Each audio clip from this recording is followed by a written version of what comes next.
everyone, I am Sakshi Rajput. Welcome to my M2 classes with a chapter complex variable. तो चलिए start करते हैं हम आज का हमारा new lecture with the last topic of this chapter that is a contour integration. But इस topic को स्टार्ट करने से पहले प्रीवियस लेक्चर का रिवीजन ले लें. प्रीवियस लेक्चर्स में हम लोग क्या क्या पढ़ चुके हैं. इंट्रोडक्शन पढ़ चुके हैं, एनालिटिक फंक्शन पढ़ चुके हैं, हार्मोनिक फंक्शन पढ़ चुके हैं, method to find the conjugate function पढ़ चुके हैं, कॉशी इंटीग्रल फॉर्मूला पढ़ चुके हैं और रेसिड्यू थ्योरम.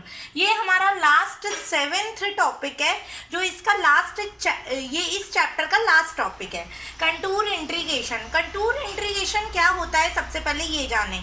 कंटूर इंटीग्रेशन का एक नाम और होता है जो मैंने और में लिखा है, application of residue to evaluate real integral.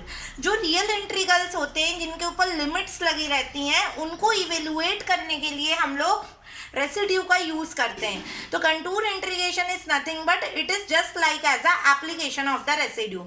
इससे ये तो पता चल गया कि इसमें हमको रेसिड्यू यूज करना है, बट कैसे करना है ये चीज हम आज के लेक्चर में देखेंगे और नेक्स्ट लेक्चर में इसके बेस के ऊपर हम लोग 2 न्यूमेरिकल्स भी करेंगे.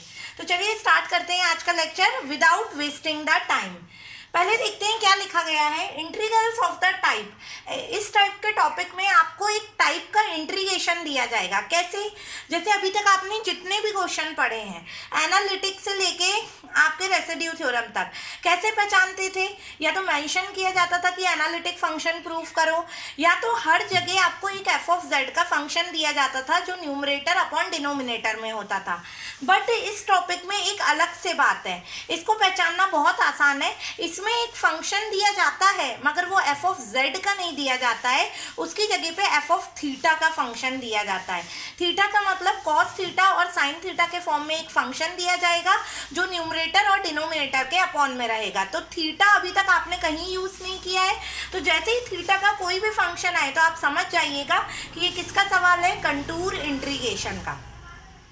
तो इंटीग्रेशन 0 to 2 पाई ये इसका फॉर्मेट है. F cos theta comma sine theta D theta.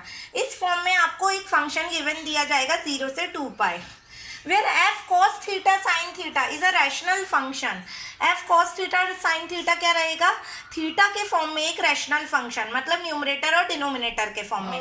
तो ये फंक्शन आपको गिवन दिया जाएगा. आपको क्या करना है, सबसे पहला काम है आपका कि आपको थीटा को जेड में कन्वर्ट करना है, क्योंकि आपको रेसिड्यू अप्लाई करना है. और रेसिड्यू अप्लाई करना कब अप्लाई कर सकते हैं, जब आपके पास जेड का फंक्शन हो. तो आपके पास जेड का फंक्शन नहीं है, आपके पास थीटा का फंक्शन है. तो firstly we can convert the theta into z. तो थीटा को जेड में कैसे कन्वर्ट करेंगे, हमें साइन थीटा कॉस थीटा और डी थीटा को जेड के फॉर्म में कुछ लिखना पड़ेगा. तो यहाँ पे 3 पुटिंग्स है. यदि डी थीटा होता है तो हर जगह डी जेड बटे आई जेड रखिए. कॉस थीटा होता है तो 1/2 जेड प्लस 1/z, और साइन थीटा होता है तो 1/2 आई जेड माइनस 1/z. ये तीनों पुटिंग ही हर क्वेश्चन में काम आएगी. कॉस थीटा और साइन थीटा के अलावा कोई भी आपके फंक्शन नहीं आएंगे. और ये तीनों कैसे आए हैं, इसका बहुत बड़ा डेरिवेशन है जो आपके कोर्स में नहीं है. जब नहीं है तो क्या ज़रूरत है करने की, तो डायरेक्टली आप क्या इसके रिजल्ट्स याद रखिए कि डी थीटा साइन थीटा और कॉस थीटा को ये तीनों पुटिंग करेंगे तो हमारा पूरा थीटा का फंक्शन किस में कन्वर्ट हो जाएगा, जेड में. और हमको वही तो चाहिए, रेसिड्यू के लिए हमको जेड का फंक्शन चाहिए. अब बात आती है रेसिड्यू में एक सर्कल इक्वेशन भी बहुत इंपॉर्टेंट होती है. इसमें कभी भी सर्कल इक्वेशन गिवन नहीं दी जाएगी इसके क्वेश्चन में, क्योंकि आपको लिमिट 0 से 2 पाई दिया है. और 0 से 2 पाई का मतलब क्या होता है, आप सर्कल जब बनाते हो तो ये 0 होता है, ये 90 होता है, ये 180 होता है, ये 270 होता है और ये 360 होता है. और 360 को ही हम क्या बोलते हैं, 2 पाई बोलते हैं. तो सर्कल तो ऐसे ही बनता है. तो उसने पहले से आपको सर्कल दे दिया है कि 0 से 2 पाई आपके पास सर्कल है. तो ये अलग से सर्कल की कोई इक्वेशन नहीं देगा. आपको पहले ही कंसिडर करना है कि consider circle equation is a unit circle. जैसे आइडियली हर चीज को 1 माना जाता है, वैसे सर्कल के रेडियस को आपको 1 मानना पड़ेगा. तो mod of z equal to 1 always consider in the case of the contour integration. इसमें कभी भी सर्कल की इक्वेशन गिवन नहीं दी जाएगी. ठीक है. थर्ड स्टेप, थर्ड स्टेप में आपको cos theta sine theta D theta दिया था, आपने पूरा फंक्शन को z में कन्वर्ट कर लिया, तो आपका function F Z T Z हो गया। अब इस फंक्शन में आप रेसिड्यू को अप्लाई कर सकते हैं। तो रेसिड्यू के लिए क्या करेंगे, पोल्स निकालेंगे, चेक करेंगे कि वो सर्कल के अंदर आ रहा है, ऊपर आ रहा है कि बाहर। यदि सर्कल के अंदर आएगा तो उसका रेसिड्यू निकाल दीजिएगा, और सर्कल के बाहर आएगा तो उस पर रेसिड्यू अप्लाई मत करिएगा।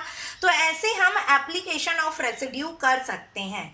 तो आई बात समझ में, इसको एप्लीकेशन ऑफ रेसिड्यू क्यों बोला है, क्योंकि आपको डायरेक्टली z का फंक्शन नहीं दिया है, आपको कोई ट्रिग्नो फंक्शन दिया है, और firstly we can convert the trigonometric function into z, then we apply the Cauchy's residue theorem. तो थैंक यू सो मच, अब मिलते हैं नेक्स्ट लेक्चर में इस टॉपिक के न्यूमेरिकल के साथ। Bye bye.